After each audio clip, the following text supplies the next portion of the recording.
Halo teman-teman, perkenalkan nama saya Azhara Janita Sumardi.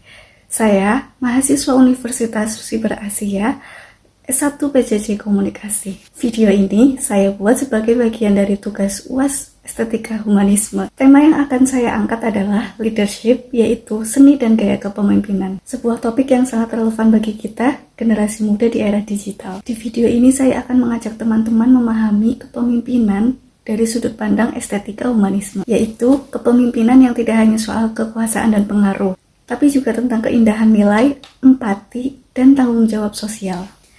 Apa sih sebenarnya arti kepemimpinan?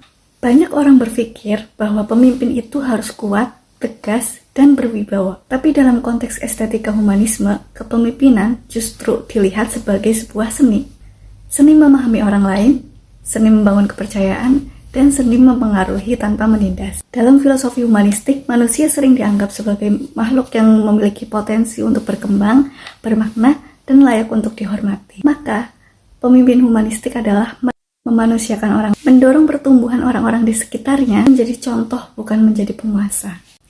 Contoh nyatanya, bayangkan seorang ketua organisasi kampus yang tidak hanya membagikan tugas, tapi juga mendengarkan salah seorang anggotanya yang sedang mengalami kesulitan pribadi. Dan seorang tutor yang tidak hanya mengajar, tapi juga memotivasi mahasiswanya dengan senang hati. Disinilah kita melihat bahwa kepemimpinan bukan hanya soal manajemen, tapi juga soal nilai dan keindahan hubungan antara manusia. Kalau saya boleh jujur, dulu saya punya bayangan kalau pemimpin itu harus sempurna. Harus tahu jalan keluar, harus bisa semua hal, dan harus tampil hebat. Tapi seiring berjalannya waktu, saya justru banyak belajar dari momen ketika saya gagal. Saya pernah memimpin proyek kelompok yang akhirnya selesai tidak tepat waktu.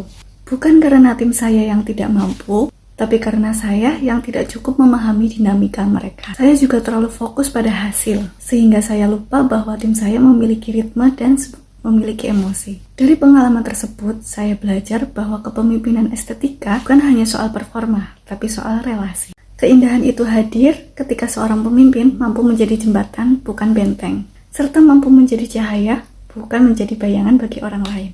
Berdasarkan tes MBTI yang saya ikuti, saya termasuk pribadi ENTJ-T, atau biasa disebut sebagai commander. ENTJ adalah tipe kepribadian yang suka mengambil inisiatif, menyusun strategi, dan punya dorongan kuat untuk mencapai target. Namun, kelebihan ini bisa menjadi kelemahan jika tidak diseimbangkan. ENTJ bisa terlihat terlalu dominan, terlalu logis, dan bahkan tidak memiliki empati. Tapi justru karena saya memahami hal ini, saya belajar bagaimana caranya saya menyeimbangkan gaya kepemimpinan saya. Saya mulai belajar bahwa menjadi pemimpin bukan berarti selalu berbicara, tapi juga mau mendengarkan. Bukan hanya mengarahkan, tapi juga mengajak berdiskusi. Tidak semua hal bisa diselesaikan dengan logika. Kadang, kita juga harus menggunakan emotional intelligence. Saya pernah mengalami momen ketika saya sedang memimpin sebuah diskusi online. Awalnya, saya hanya fokus pada hasil, tapi ternyata beberapa anggota merasa tidak nyaman karena ada yang belum memahami materinya.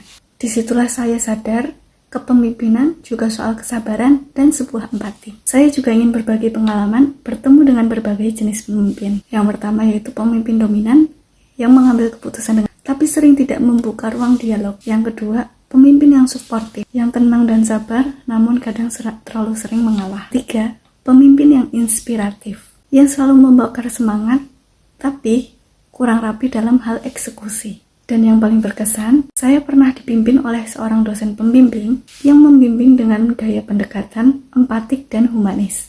Beliau tidak hanya mengarahkan tugas, tapi juga selalu membuka dengan pertanyaan seperti, bagaimana kabarmu hari ini?